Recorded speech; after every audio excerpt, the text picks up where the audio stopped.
Turn the page, light the spark. Magic lingers after dark. Plot twist, heartbreak, dragons too. Book club chaos coming through. Spoilers fly and curses sleep. Grab your favorite fantasy ship. Nikki and Justine are here. Your new book besties in your ear. Welcome to the Uncensored Authentic Book Club podcast, where the stories are magical and the opinions are unhinged. Hello, everyone. Welcome Hello. to the Uncensored Authentic Book Club podcast. We are your hosts, Justine and Nikki. we're just two girls who love books and honestly love talking even more, especially about those books. So if you're someone who gets way too invested in fictional characters, has strong opinions about plot twists, or just loves a good book chat, you're in the right place. Welcome. We're so excited to book club with you today, but before we dive in, a quick heads up. This is your official warning. There will be spoilers and there will be some language. This is called the Uncensored Book Club podcast. Yes, Authentic Book Club podcast. So, spoiler. There it is.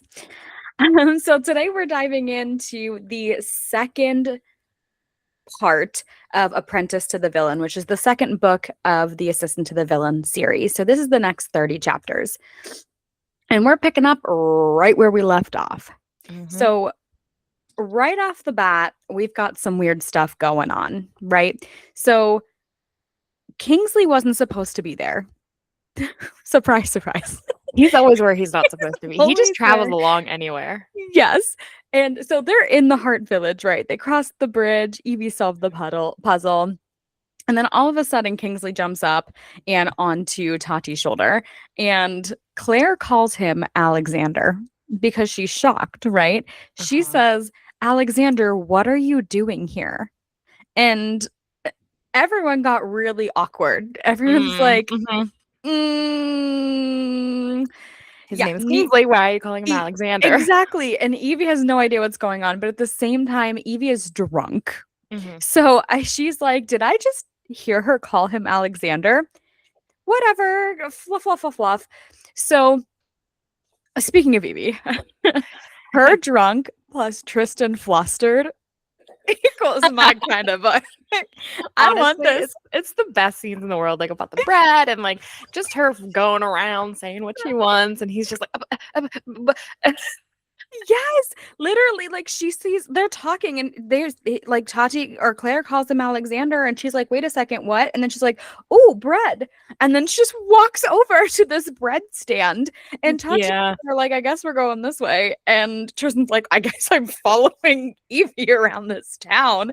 But she gets him bread, like she eats bread and like stuffs some in his mouth. And she's just like feeding him and like being as a so drunk person would. I mean, I've done that multiple times. As I was drunk, I'd be like, oh, I'm eating French fries. I'm like, here, friend, have some French eat some fries. I'm hungry, so you must be feeling the same. Yes, I am. And so while she's doing this and like feeding him this like sweet bread, she lets it slip out that she ate the sleeping death fruit. Yes. And Tristan is like, excuse me? So he pulls her off to the side and literally pushes her against a wall. I love it. I love it. I'm here for it. I'm so here for it. But he's like freaking out because it's very dangerous, right? Like that's something that you don't mess with. And of course, Evie messed with it. And Evie's messes like, with everything. Yes. And Evie's literally like, it ain't no thing but a chicken wing. It's fine. We're good. And Tristan's like, we're not. That was dangerous. Why would you do that? And she was like, Tristan, like literally it's fine. Everyone knows that there's like 2 cures, so we're good. And I was like sitting there and I'm like, 2 cures? I thought that like only the anecdote. And Tristan is like, 2. And she's like, 2. And he's like, she's like, not that you believe in the second one. And apparently Tristan says that he does believe in love. He just doesn't feel like he can have love.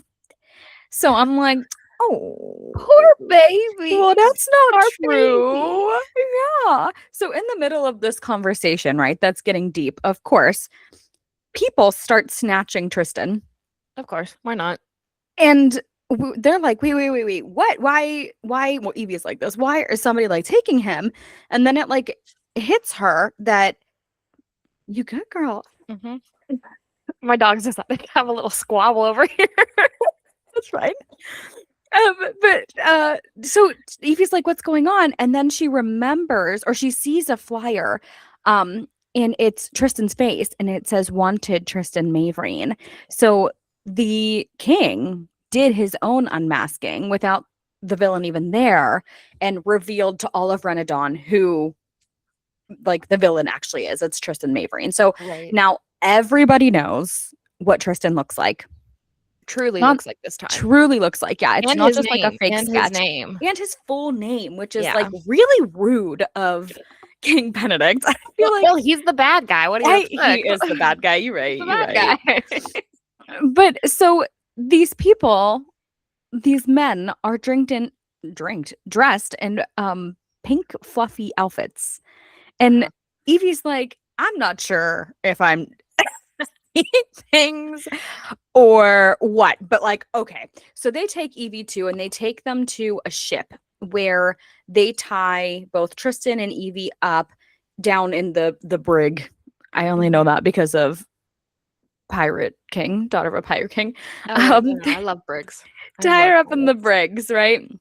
And they are like being rude, and then they held up another poster. Mhm. And they're like, yeah, we got you too. And it says the Wicked Woman, Evie Mhm. Sage, and it has a Mhm. picture of Evie. And Tristan's like, oh no, she's so Right. upset. And Evie's like, oh my God, I have one. Like, she's like so excited, so proud of herself that she Yeah. has her own wanted poster. I think it's the cutest thing.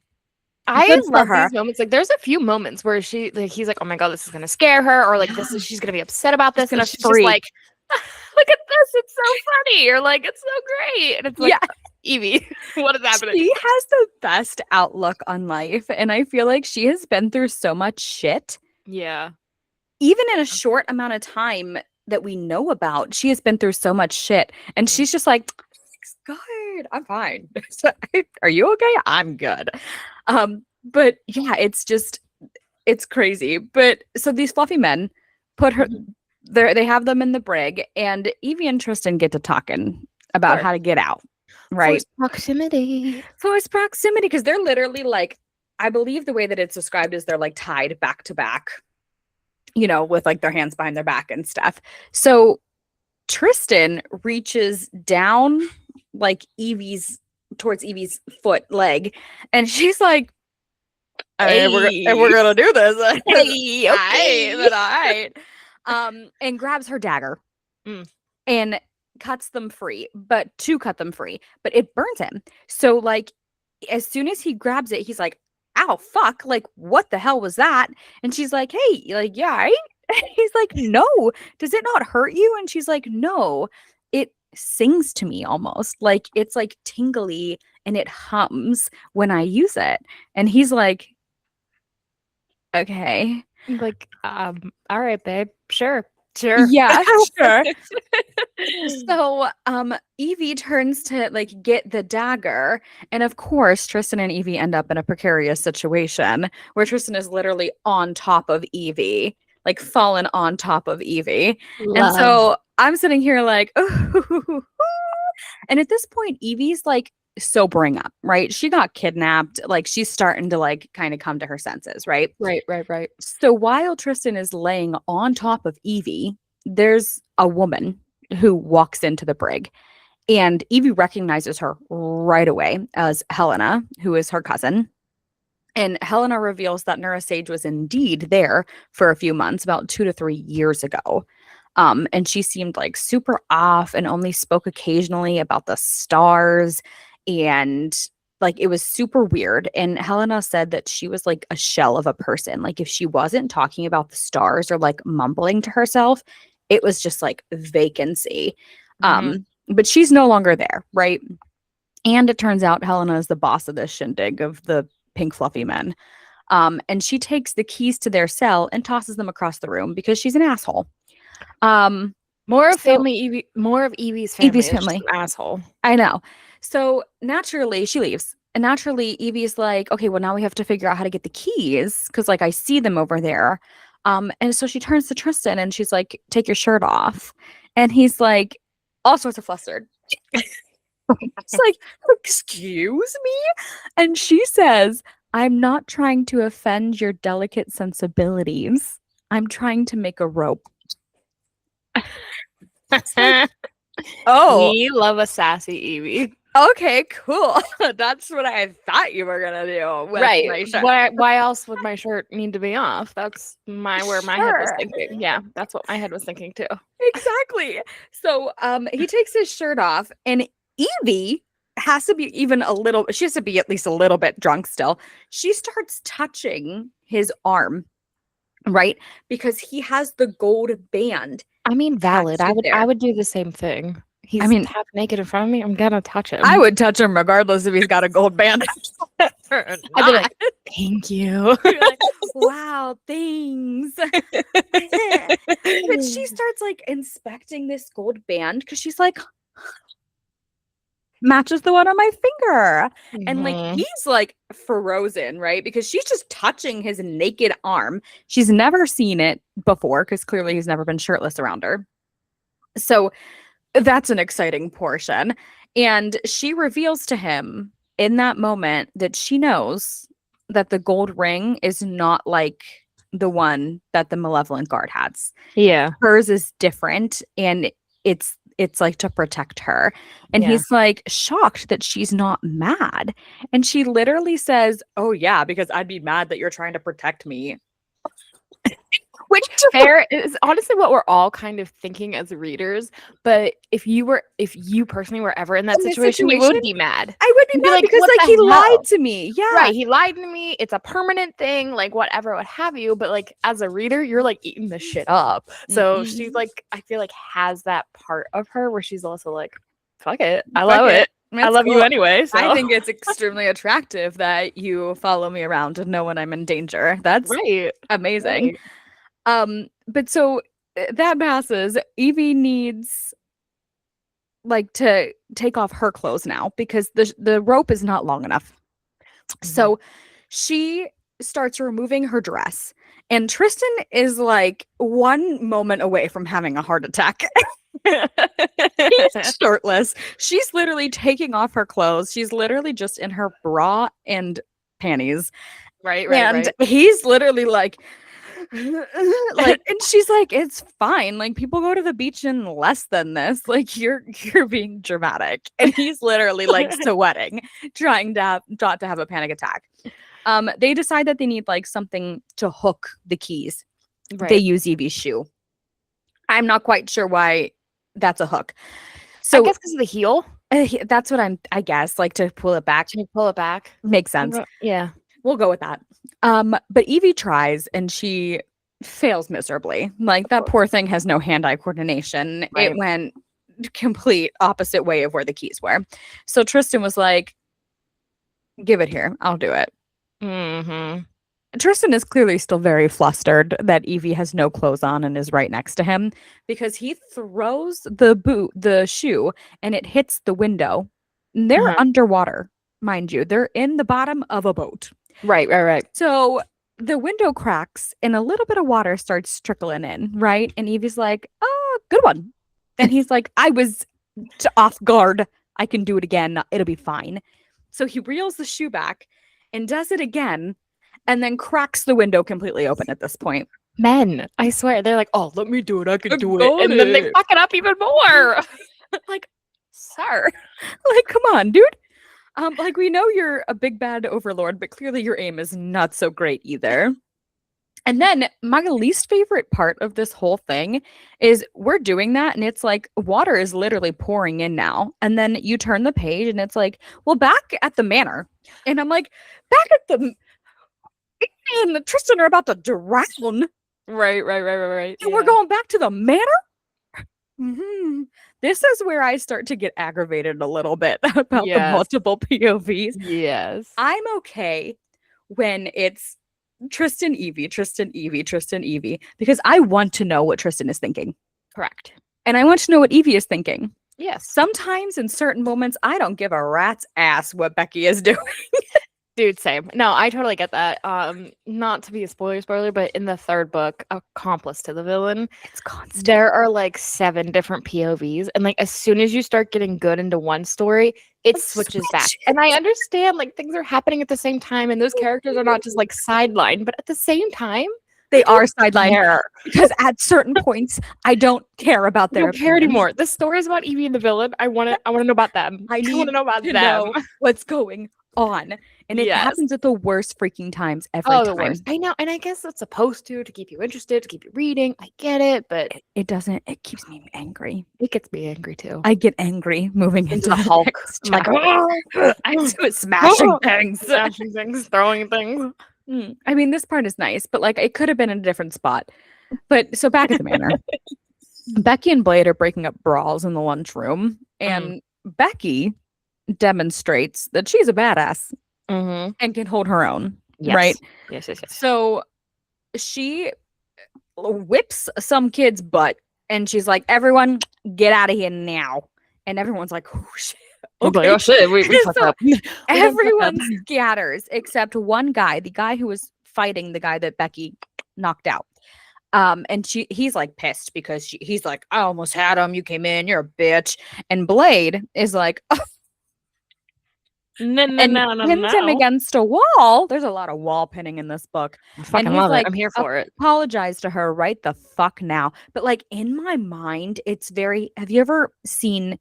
I've never seen The Witcher, but I've seen plenty of I have clips seen of The Witcher. Have seen The Witcher. The first, I think there's 4 seasons. The first 3 seasons are fucking gold. Well, Henry it's Cavill. Henry Cavill. Mm. I mean, I have seen so many, and like it's when authors are like, he growled this. Oh, yeah. Just picture Henry Cavill in The Witcher when he's like growling, talking something. This is how I imagine. Yes, this is how I imagine Blade standing with this man pinned against a wall and saying, "Apologize to her right the fuck now." And I'm like, "Oh, Blade!" Like, yeah. Because he's like the fun, flirty side character. Like he's just like not like that. No, So, and like, for him Becky to is standing switch- there like, "Oh, Yeah. Blade." For him to switch up like that is like, oh shit. It's weird, right? Yeah. Unbeknownst to Becky and Blade, Gideon Sage is standing there witnessing this whole thing. And when Becky turns around, he's like leaning against the steps and he says, "So I was right. It is you." But it's like, What? Huh? Gideon, you're already sus. What are we doing? What are we doing? And so Becky's like, "Don't say another word. Don't tell anybody." And he's like, "I won't." And I'm like, "Don't tell anybody what?" Yeah. Don't tell anybody what? How do And you two then- know each other? How do you know each other? And then we flip up to and I'm like, "Hannah, I'm having some issues with you right now." But back to the ship. Back to the ship. Water's rising. Oh god. Evie is stone cold sober at this point. She has not an ounce of drunkenness left in her body. Her and Tristan are holding on to each other, right? Because the water is rising quickly. Right. Evie thinks she's going to die here, Of as course. anybody would, you know, Right, think yeah. you're going to drown because they don't know what else to do. So she looks at Tristan and she asks him to kiss her. Which is sweet and sad at the same time. It's so sweet, but the way she like begs him, she says, "Please kiss me," and like her eyes are like wide and like and she thinks she's desperate, gonna die. and she thinks she's gonna die. And Tristan says no. He literally looks at her and says, "No, I can't do that." And she's like, "What?" And he thinks she's still Yeah. drunk, and that's why she's asking. But she's asking because she's like, if I'm gonna die, I I want want your face on my face right now. right. Yeah. I hate that. I also hate that. It doesn't matter because Kingsley comes to the rescue. Sometimes we like when he's there. I don't know. I always love when Kingsley's there You're because right, he you're right. always comes to the rescue. Just think about it. In the last episode that we did, who saved them from the Valiant Guards after they came up from that ogre? It was Kingsley. True. They're drowning in the basement of a boat. Who saves them? It's Kingsley. True, but every time they also have like an intimate moment, he interrupts it. Kingsley. I know. It's a double-edged sword. I don't know what to tell you. But he breaks through above them, and Claire and Tati are standing there like, I'm sorry, are we interrupting? Apparently not, because the villain said absolutely no. fucking not. And Eva's like, evidently, we're interrupting nothing. So they get pulled out, and behind them are the fluffy men and Helena, right? And Helena's men grab Tristan, and Evie gets super defensive. She does the Geralt growl, and she says, "That's mine." And Justine said, "Sa woon." It's What's going on? Hold on. Swoon. Okay. I love that for you, Evie. Yeah. So Helena gave Tristan back because if Evie was looking at me with death daggers in her eyes, yeah. growling, "That's mine," you can have it, girl. Yeah. Take I it feel back. like Evie's not one to mess with. Like she's a sweet, sunshiny character, and Yes. then as soon as like that Until she's switch not. flips, and it's like, oh shit, Mhm. this is actually very scary. We should probably not do this and not piss her off. Yep. I love that because a lot of times in fantasy books alone, it's always the guy saving the girl and saying she's mine, get away from her, whatever, what have you. So I love when it's flipped like this too. Me too. It gave me little chilly willies everywhere. Chilly I was like, "Oh, that's so cute. I love that." And Tristan's like, "That's my woman right there, right?" Even though he refused to kiss her. Even though he refused to kiss her. I mean, it's fine. Everything's fine. She gives Tristan back, and she also gives Evie a velvet pouch and a note that Nura Sage left for Evie. So she insinuates that she knew that they were going to get out of the brig, and she was just seeing how long it was going to take them to get out. And now that they did get out, she's giving them this shit. Sure. Sure. So once they're back at the manor, everyone's gathered in the kitchen when Evie looks inside the pouch. So there's a large corner piece of a textured gold picture frame with property of the Sage family etched on the back. And the scroll says, "Find me here, Hip Pipsy. I'll be safe. I'll be with my friend." And Gideon is like, "I remember that frame from in our house." And Evie suspects that her mother must be with the person who made the frame back in their village. So she's like, I guess she's friends. Why else would she just give me a piece of a frame, right? I guess she's friends with the frame maker back in the village. So this starts a whole thing because Evie's like, "Okay, well then let's go to the village." And Tristan says, "Absolutely fucking not. You're not going anywhere." And Evie's like, "Excuse the fuck out of me. I'm not going where?" Right. So they're arguing back and forth until Tristan says something stupid. He says that she won't be needed. And Evie essentially shuts the fuck down. Right? Evie hates us. She loves and needs to be needed, and that's her only purpose in life, right? Yeah. In her mind is that people rely on her. People need her. Her sister needed her. Her father needed her. Her Tristan mother needed her an in a assistant. way. Yeah. Exactly. Yeah. So like that's her thing. So she shuts down and she slaps the fakest smile on her face and says, "Whatever you say, Mr. Maehrer. which we all know is not a fucking good thing. Evie has never once called Tristan Mr. Mavering, evil overlord, Yeah. sir. Never has she called him Mr. Mavering. Yeah, never. Once in the blue moon, maybe she calls him Tristan in a serious moment, but never last name. Never last name. So Never it's last name. serious. So they don't talk for like 3 days. And Tristan is going out of his mind. Oh, I bet he is. He's like, doesn't know how to function. Right. And finally, she comes in the night that he's planning to go to her village. She comes in and she's like, do you need anything for your trip? And he's like, nope, I'm good. But in his mind, because we're in his POV, right? Because he's losing his marbles. She asks that, and immediately he thinks you.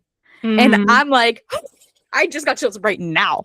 I just got chills right now. So, well, then say it, Tristan. He wouldn't say it.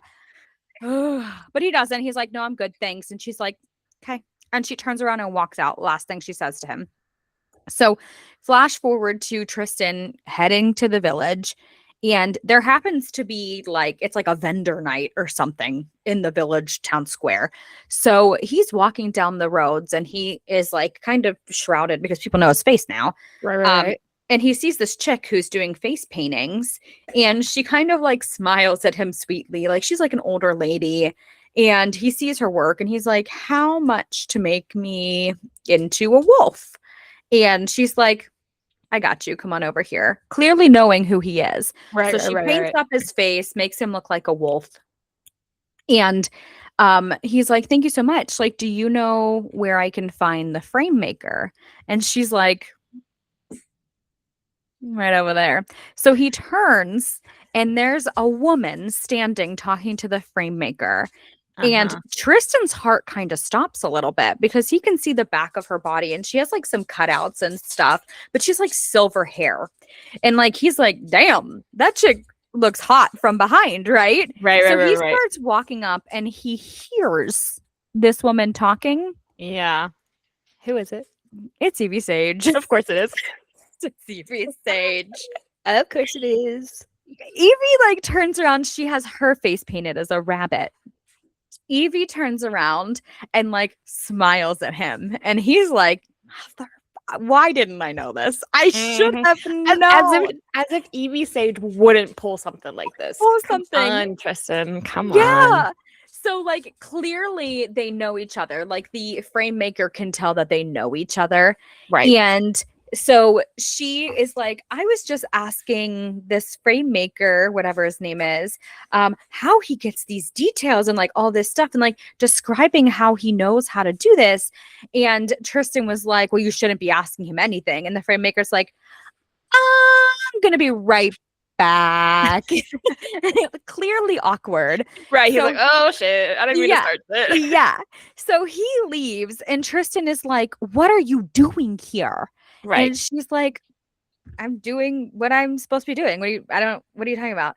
So he pulls her away and they start walking back to the house. And he's like, how much did you tell him? You didn't just come out and be like, hey, do you know my mother, Nora Sage? And she's like, Tristan, I'm not fucking dumb. No, I didn't do that. Right. The lack of faith in her sometimes. I'm like, sometimes. And I know that it's a protective thing, but like, she's not stupid, Tristan. Right. I don't know. Sometimes I just want to be like, shut up. Shut up. Just shut up. But I forget. He's a boy, so. He's a boy. They always suck. So they're walking towards her house and she's like, he didn't like know anything of use. But I think that I remember this frame in our house now. So like, we're going to go back and check and see if I can find the frame. Maybe it'll lead to something. Correct. Yeah. Somehow, some way, these two end up in Evie's room where Tristan is snooping through her things and he finds a photo that she drew of him. And he knows it's him. He can tell this time, not like the diary. He can tell this time that it's him. Right. So Tristan tries to tease Evie and she takes it to heart and brings up like her pleading because he like used that against her. Yeah. and like asking for a kiss and stuff. And she's like, it makes sense that you wouldn't want me. And Tristan, this is this is where Tristan starts to get a little fun. He gets like dark and sexy. And he starts slowly walking towards her while expressing exactly how he feels when he's around her. Yeah. Next thing you know, he says, fuck it, and kisses Evie. Which I love, but I also would still want to punch him in the face after him saying no to me and then him not allowing me to go on the trip. I don't But- know. But The way that he's like talking to her and he's like, you have no idea how I feel when I'm around you. Like all this shit. Yeah. And then he just goes for it. So like they're full-fledged, right? He's kissing her, but she's not kissing him back, right? So we're in Tristan's head at this point, and his inner dialogue is very swoon worthy. And like at one point, it says that she was inevitable. And I'm pretty sure my entire body had goosebumps. Oh my And God, I I love was that. grinning like a schoolgirl. I love it. But he realizes she's not kissing him back. So he feels hella awkward and like pulls back and starts apologizing. And Evie's looking at him and she said, it came true. This bitch wished for him to kiss her Mm-hmm. when she was in his office in the very first book, looking out of one of those stained glass windows. Mm-hmm. She wished for this, and he asked her in that moment, like, what did you wish for? And she's like, I'll let you know when it comes true. Yeah. And this was it. This is what she wished for. So she told him, and then she jumps his bones, right? Of course. So things are getting steamy, and I'm bouncing out of my Oh, chair. 100%. Yes. Right? I'm like, here it goes. Here we go. Here we go. Here we go. It's COVID. And some rude ass motherfucking man interrupts them. Mm-hmm. Like, excuse me, Men. sir. A, read the room. B, what are you doing there? Yeah, Why yeah, are yeah. you in Evie's house? So Tristan goes running after him, right? Right. Yeah. Tackles him. Turns out it's Malcolm Maehrer, his brother. Punch him in the face. What are you doing there, Malcolm? Well, he lost his bar because King Benny revealed Tristan as Tristan Maehrer, Yeah. and people connected The Maehrer that, you man. know, they're brothers. So he lost everything. And Tristan kind of feels really bad about it and like course he does, offers yeah. him a room at Massacre Manor. But Malcolm's like, I'm actually happy here. If like Evie's cool with it, I'll He's like, I'll I'm stay. chill in this house that I found abandoned. Yeah. And Evie's like, yeah, that's fine with me. And then Evie's like, oh, by the way, since you've been crashing here, have you seen this like giant gold picture frame? And he emerges, goes to grab it, emerges with a painting of two little girls. One is Nura Sage and the other is a redheaded girl that Evie has never seen before. Right. And there's a signature on the painting that reads FF. So back at the manor the next day, Evie realizes that the only person who would know who's in this painting with her mom is her dad. So she has to go down to the dungeons to ask her dad who this girl is, right? So she's sitting there, she's giving herself a pep talk, like everybody's standing there, of course. And no one in this castle does anything by themselves or just two people. It's always Becky, Blade, Tati, Claire, Tristan, Kingsley, Gideon. We're all standing there outside of the dungeon. It's a Why? group party for everything. Why are they all right outside of the dungeon? I mean, part of me likes it because they're kind of like showing support for her. It's adorable. Yeah. Sure. But like every They're single like, time. You're not alone. You're not alone. No And it's one like, sometimes you want to be alone. Yes. Or like just with Tristan. I mean, Yes. And like Evie's standing there thinking like I have to go talk to my dad, but at the same time Tristan hasn't said a word to me about the fact that we just made out in my bedroom last night. Right, So she's like stressing about that and stressing about the fact that she needs to go talk to her asshole of a father. So she works up the courage. She goes in and talks to him, and he's an asshole of the course. entire time. But he tells her that the girl in the painting is Rena Fortis. Mhm. And he also tells her that Gideon is hiding something from Evie. So Because he's suspicious. because he's suspicious. But this doesn't happen until she tortures him a little bit. So Evie's pissed that Gideon is hiding something, right? So she Mhm. runs out of the cell with blood on her and a knife in Right. her hand. Looks And Tristan is like, what happened? And she's like, it's not my blood, it's fine. So she is running down the hallway, finds Gideon, tackles him, and he confesses that, surprise, he actually has power of his own. And his power is that he dampens the power of other people who have magic. Mhm. And once his dad found out, he took Gideon directly to King Benedict, and they trained him to suppress their mom's power for her safety and literally hate men.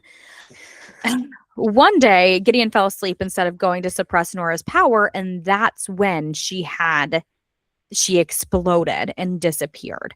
So Gideon is like, it's my fault that Well, he was also a child. he was little. He was a baby. Yeah, he was a So- child when Yeah. this was all going on too. So it's not his fault, but like he Right. feels like it's his fault, but probably Right. because his fucking rude ass dad Yeah.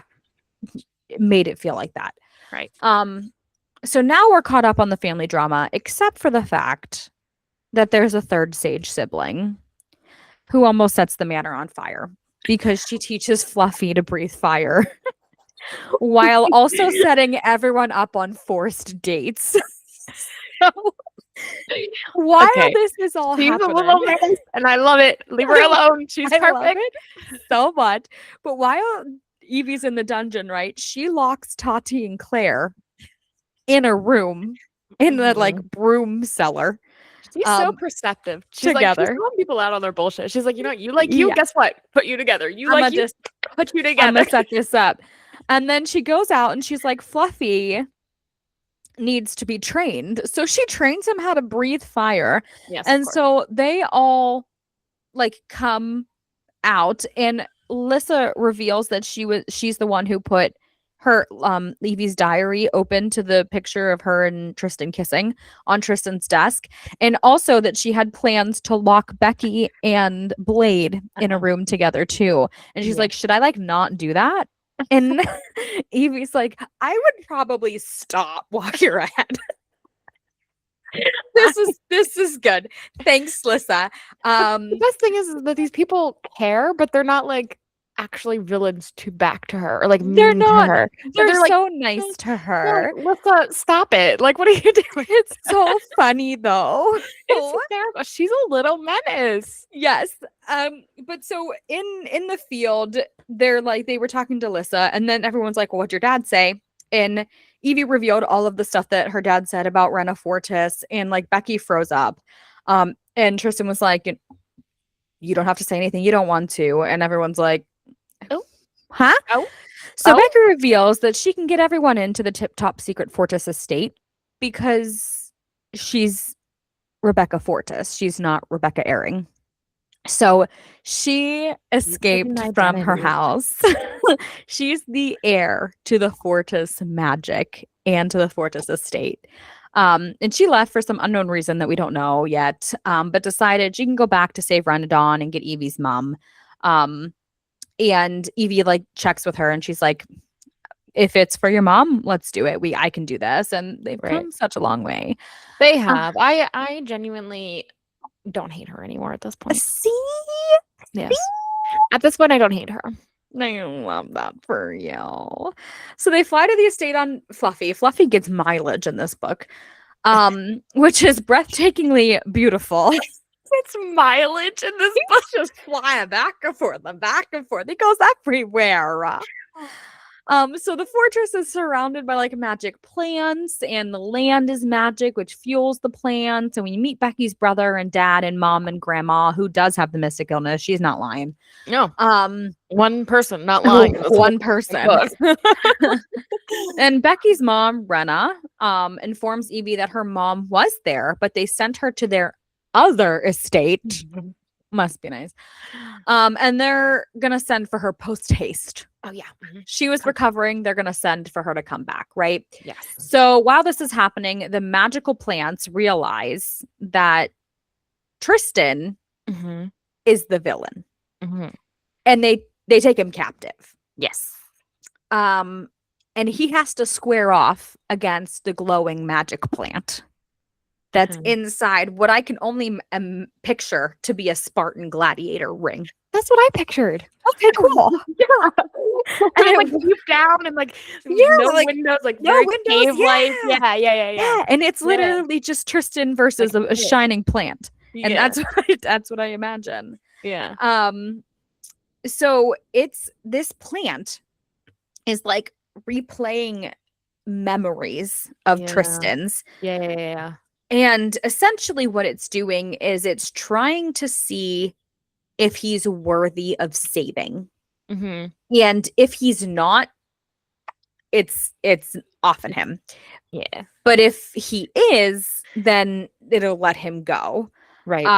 And as you can imagine, as one of Becky's brothers is explaining like what this plant is, what's happening down there, Evie's like freaking out. Like she's like, what do you mean? Like, what do you mean? We have to get him out of there. Right. And one of the brothers talks to Rena, and she's like, I like the plants fuel our magic. We get our magic from this land and from the plants. We don't control them. I can't do anything about this. Yeah. And that's where we have to fade to black, because the next portion is the next portion of the book. Yeah. Which is So- crazy because you're like, okay, well, obviously we all know that Tristan is worth saving. Evie wants Tristan saved. Like, we all know this. Yeah. But in the story, he is the villain. He's so you're the like, villain. So is this glowing plant gonna like actually kill him? Yeah. Like, what is happening here? We don't know, right? Yeah. I think at the time that this book released, we didn't have a release date for the No, we third didn't. book. We didn't. So we were like, is this a duology? Is this a trilogy? Like, how far is she going with this? Is she going to kill off Tristan? Is Evie going to take his place? Like, what's going to happen? You know? But yeah, so the stakes are really high, and like you can feel the tension in the house now that like Becky's back. Like her brother, she's two brothers that are really excited to see her. One's an asshole. And then her grandma is super duper cute. And Blade at one point introduces himself to the grandma and to the mom. And they're like, oh, Becky, is this like your man? Yeah, and right. Becky's like, what? No. And Blade's like, not yet. I'm like, which I love. We love that for them. We do. We love them. Sometimes they make me a little swoony. Not as much. Do. Not as much as Tristan and Evie. Clearly. I think I just like love like all like every character so much. I just want them all to be happy. Same. So like if they're like, oh, this person makes me happy, I'm like, yes, go for it. I'm Go so for it. happy Go for for it. you. Go for it. Because I just want them all to be happy. I really do. I agree. I do. I do not love, like we said before, the switching of POVs back and forth at like pivotal moments. I get it. A lot of authors do it, but I hate it every time. I understand that she's trying to build the suspense in a moment where like we're like, oh my God, what's gonna happen? Whether that be like for whatever reason, but like it drives me up a flippin' wall. It drives me up a wall because then I get engrossed, right? So I'm part of Evie and Tristan's story, and I'm like, oh my God. And then it flips to Becky and Blade, and I'm like, fuck. And then I'm reading about Becky and Blade, and then I'm engrossed in Becky and Blade's Yeah. story, and I'm like, oh, what happens? And then it switches to someone else, and I'm like, no. So then by Yeah. the time I'm back to Evie and the villain, I'm like, wait, is this story left off? Right. Or was there a time jump? Did we Right. miss something? And sometimes we do. So it's frustrating in that way, for sure. My thing is that I can get so engrossed, we'll say like in Evie and the villain, and then it jumps to somebody else. I don't care enough, so I like skim through it. And you're like, ugh. I'm And like, then you ugh. move back onto where Evie and the villain are. I do Yeah, that. and that sucks because like I feel like I am sometimes missing things because like I'm reading it. Don't get Yeah. me wrong, but I'm not like reading and like soaking it all in. Do you Yeah. know what I mean? And so like when people are like, "Oh, I love when this and this happened," I'm like, "When the fuck did that happen?" I'm like, "Wait, what?" Did I read that? I'm like, are we talking about the same book here? Because I didn't used to remember that at all. Are we sure that this Like, happened? yeah, in it this happened in book? this chapter. I'm like, oh yeah, that's the one I probably just skimmed through because I was so invested in this. Right. What do we think about Tristan Love him. telling Evie, yes, that she's not needed, I and hate it. essentially that she doesn't have to beg to do something. That literally, but and then not saying anything else to her, like saying that, watching her storm off, and then for 3 days, Not just saying like anything. not being the one to break the silence. Yeah, no, I fucking hate it. So I can see where he's like, hey, like you don't need to beg for stuff. I'm trying to protect you. People know your face. I don't want you really going anywhere. I want you here. Like I can see that. But I think it crosses the line of like protectiveness and possessiveness in a way. Yeah. Where Yeah. like I don't fuck with hardcore possessiveness. Do you know what I mean? Yeah, I'm fine with it to I'm a fine with a certain little, yeah. extent. It's the hardcore where you're like physically not letting people do things. Yeah. That's what I don't appreciate because there are moments throughout these books that we have read where he's like, I don't want her to do this, but it's not my decision. Right. And maybe this is the point where he learns that. Maybe. I hate that he says that she doesn't be needed because I think he clearly knows that she likes to be needed. And I who think doesn't that want to be soon wanted? as he said that, he realized that he Yeah. fucked up and Yeah. he should not have phrased it like that because that's clearly not what he meant. Yeah. He's like, you don't need to, I can handle this part. Like you Right. don't need to come and ask Right. the I've got frame it. It's vendor. okay, yeah. Yes, I can handle that, is what he was saying. But to say, like, Evie, don't beg, you're not needed. Yeah. I feel like that was just the wrong way To go about it. And Yeah. to not talk to her for 3 days because he kind of fucked up in Assistant to the Villain when she quit and he was like going He's like, crazy "Fuck about it, it. whatever." But Yeah, then but really he's he was going spiraling. Yeah, he was spiraling, but he never did anything to Never go said fix it. anything. Yeah. And See, like I just don't like this, love he that. never did anything to fix it. And I'm Yeah. like, ugh. I But- don't love that No. aspect at No. all. Like he could have easily approached her. Knowing Evie too, if he would have just came and said, like, hey, we took 24 hours to like cool down. Yeah. I didn't mean it like that. Right. I do need you, which is why I need you to stay here while I Right. go do that. Right. Like, And just be like more honest and like vulnerable with her. exactly. Which I know is hard for him to do, but like he could even just said, hey, like I'm just worried about your safety. Yeah. Do you know what I mean? And I feel like it would have resolved a lot of things. Exactly. But For he didn't. sure. He just No. didn't say anything. He No. shut down and stewed on his own. Yeah. And I absolutely dislike that. I feel like that's very much like a miscommunication trope, which is something that I just am not a fan of those. in general. Yeah. I hate those. So I don't know. That part pisses me off. Yeah. So- But it also shows the villain in the light of like he's not perfect. Nobody know. is. And No, everybody has flaws. for And sure. they're just trying to figure out what's best for each other and wanting those things, but also wanting to make sure that you are trying to protect the person that Yeah. you love. I In feel the like it's end, very he's hard. just a man. Just a man. Hit him And with they your car. hit him with your car. They fuck up all the time. So He's not the love of your life. hit He's him a with your sister car. boy. Hit him with your car. Okay, next question. Yeah. Thoughts on Gideon's power? I feel like the most random people get magic. They do. I don't think his magic is. Also, why did he never tell Evie this when he was a child? I think because his dad told him not to. And like, I don't know. Because he disappeared or died right He died. after the explosion, right? Yes, After his yeah. mom exploded. So Right. he never had the opportunity to go back and be like, Evie, like, I fucked up. I should have told you. And before Well, that, he I did think when he gained his memories ahead. back. I mean, yeah, after that, yes, that. He always had the opportunity to go back. 5 years after he got his memories back, that was the opportunity, but he Yes. fucked that up. Yes. Men. Should have a men count. I roll.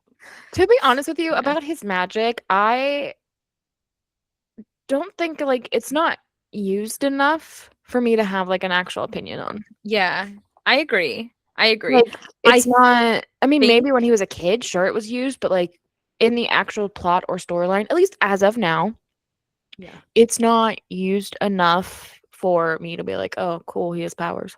Yeah. Or he has magic. No, I agree. And like I feel like Benedict made him use it on Tristan when Tristan was captured there. Because that has to be during the same time, right? Gideon, Yeah, but aren't Gideon and Tristan the same age? yeah, that's what I'm saying. So Hmm. when Gideon was like 10, right, Yeah. is when he died. Yeah. And he went to it, like portaled him to King Bed, the Gleaming Palace. Right. So he was living there for 5 years. Right. And then he got his Also, memories back.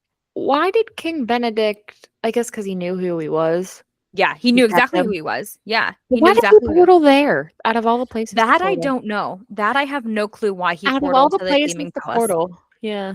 And also, how did he portal? Yeah, because also. Okay, I don't can't know. say anything without another spoiler. We'll have to get there. From what I remember about Nura Sage's magic, Mhm. her Starlight magic, Yeah. it didn't portal people places. No. As far as I'm aware, or as far as we're aware now, at least, it did not do that. But I don't No. know if it was because she just had so much of it, like, built up that it just blah, and it just knocked him into another fucking dimension. I don't know. Yeah, I don't know. See, this I is don't what I mean. Sometimes I don't understand these people's magic. It just Me is what it is. either. I mean, like Magic I said, I'm here for villain. I'm here for the villain and Evie's romance. 100%. sure, So 100%. this is all background noise, but like, Yeah, and I understand the villain's magic, which is the important magic. He's a shadow Right. daddy, and everybody loves a good shadow we daddy. love a good So shadow- even though we can't see his shadows. we can't, Evie can. So Can she? Yeah, Not yet. yeah, because it was playing at her feet when the Valiant Guards captured her in the first part of this book. Wait, She could see already? it. She can see it? Yeah, It makes no sense, but okay. she can see it. Wait, is this before or after he kisses her pinky and wakes her up? When does he kiss her pinky and wakes her up? When she, when they were trying to do the masked reveal, Yeah. he like goes crazy. Uh-huh. His lips like brush her. Oh, I didn't know it was her pinky. Well, I don't know. Maybe it wasn't her pinky or whatever. It was her hand. He does kiss her Yeah, it's hand and definitely wakes her her hand. up. I thought it was her pinky. I could be totally wrong. This is after when they came out of Okay, that makes sense the now. Okay. the ogre sky cloud village, right? Oh, And the Valiant Guard takes them captive. Yeah. Yeah. And Okay. she's like, well, now would be a good time for you to use a magic. And he's like, I'm getting there. And Yes, he yes, uses yes. it and it sits at her feet and Yeah, and starts he's like, I playing like a can't do kitty. anything. Yeah. Yeah. And she's like, sir? Okay. All right, that makes sense then. Yeah. Okay. So she can definitely see it. Yeah. But yeah, I don't know. I'm interested to see how Gideon's suppressing magic works And like I feel bad because his dad clearly was like his dad and King Benedict were clearly like grooming him Oh yeah. and like know. making him suppress their mom's power. I should cut him some slack because he was a child when all this was going on. Yeah, he was a little Even though he nugget. was like 10 years older than Evie. No, probably not 10. How old is he? He's like 29. Evie's 25, I think. Sure, No, that makes 'cause sense. he's like 4 Because years he was older. he was like 10 when he died. Yeah. And Evie was like 7, 6, 7. 6, 7. Yeah. Well, Lissa was a baby. Yeah, she was still like attached. She was like she was like a toddler, like 1-2 years old. Yeah. Yeah. All right. So So I probably should cut him some slack for everything he's been through. It's hard because It's hard because how are you gonna sit there and say like, yeah, I went through all this shit. I realized I went through all this shit. I realized I could have come home to you, and then I chose and then I didn't. not to. Yeah. It's hard for me to trust anyone in this series. Like Yeah. first reading it when like in the first book when we're talking about the traitor, anytime I would hear something, I'm like, oh, they're the traitor. Oh, they're the traitor. They're the traitor.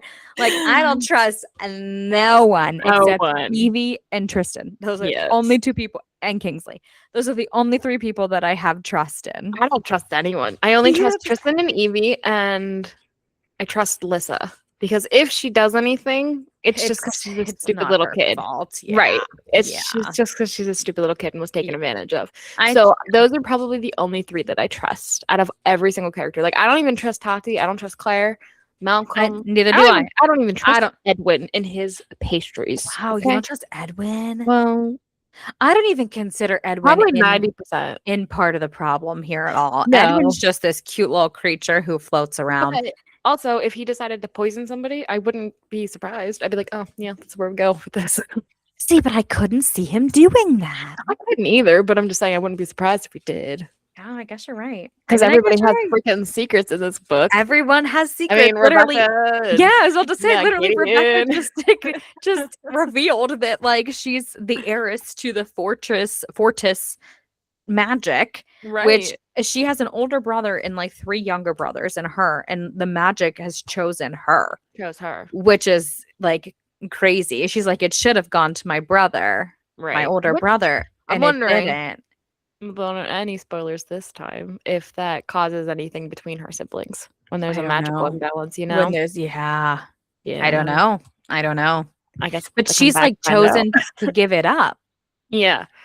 Essentially. And she says that she'll be back. She does say that she'll be back eventually. But like, will she? After you're gone for so long, you're going to go back to claim the fortress magic? Like that's I don't know. And obviously like she's not close. And obviously, even just from this, she's not very close with her family if she left in the first place. She has a very younger brother who she's close with. Yeah, and we can feel the tension between her and her siblings and everything, right? Yeah. So obviously she's not close with her family, but she seems to be close with the villain Evie and Blade. Very much. And for you to go back, although it would be kind of nice if this is just me spitballing here, right? End of the story, like the last book, and they're like, and happily live after with Becky and Blade at the fortress. At the fortress, yeah. Their estates, and they had like 10 kids, and it's like 10. He won't. Becky have 10 kids. No, probably not. Maybe just 1. Maybe 2. Yeah. 2 sounds good. 1 for her, 1 for Blade. One that Blade can mess up. A little boy and little boy. Little girl. Yeah, little girl. That sounds like a great idea. You could write Hannah an email and be like, I have an idea. Hannah, I have an idea how you can end this story. Please end it with Becky and Blade living happily ever after at the fortress. Yes, at the estate with 2 people with 2 kids. Thank you. Yeah, thank you so much. I'm interested. I don't care if it's an epilogue or a little dream at the end. Whatever. It just needs to be in there. I'm interested to get more about her family in this next part. Yeah, I think the dynamic is going to play a big part. For sure. Yeah, we're gonna dive a little bit deeper in that.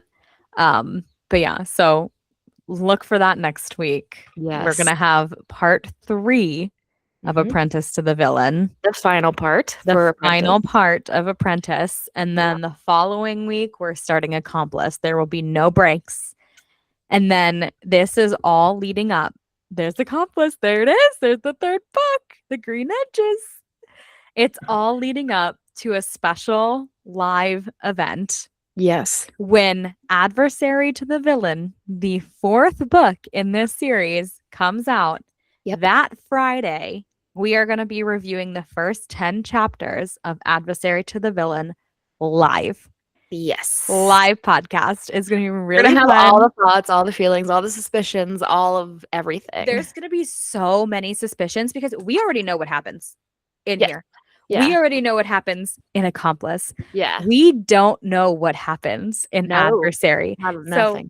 So we are reading it fresh with Plus, everyone. I don't know if you remember how this one ends. I don't. It's been so long. It's been over Oh, a year. It's such a crazy cliffhanger plot twist type thing. I can't wait to discuss it because Yeah. I don't remember how it ends. So I'm so excited for the freaking new one, too. excited. I'm excited. so freaking excited to go over Adversary live. And everyone, make sure that you read up so that you can read those first 10 chapters with us. Yes. And we can answer questions live. We can debate on what we think is going to happen with the series and what's going to happen in the book.